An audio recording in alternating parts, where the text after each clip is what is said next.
analysts had been expecting something closer to between 6 and 12,000 layoffs. So this is, nearly 3 times what had been predicted. As you said, most of the cuts are related to Microsoft's acquisition back in April of Nokia, the struggling handphone business. That acquisition was for $7.3 billion, and it added about 25,000 employees to the Microsoft workforce. About half of those will now be among those being let go. Now, Microsoft had pledged to cut around $600 million from its budgets and costs related to that purchase. Now, this round of layoffs will mean about between $1 and $1.5 billion worth of payments in terms of severance packages and costs related to the layoffs. But Microsoft obviously hoping that in the long term, cutting down on the workforce will save it some money.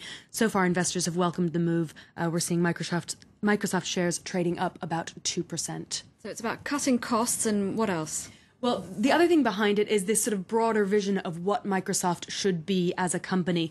It's trying to really streamline its business model and shift from the traditional focus on software, so things like Microsoft Office, the things that you traditionally associate with that company, and move to a model that's more like Apple or Google, which have become the market leaders, obviously. They work on a lot of different platforms. They develop apps, cutting-edge mobile devices, and online services. Now, according to CEO Satya Nadella, the best way to do that is to realign the Microsoft workforce. He told employees they plan to have fewer layers of management, both top-down and sideways, to accelerate the flow of information and decision-making. Now, he took over in April, and this streamlining is really part of his vision for Microsoft, how to revamp both Microsoft and Nokia, of course, make them modern and more competitive.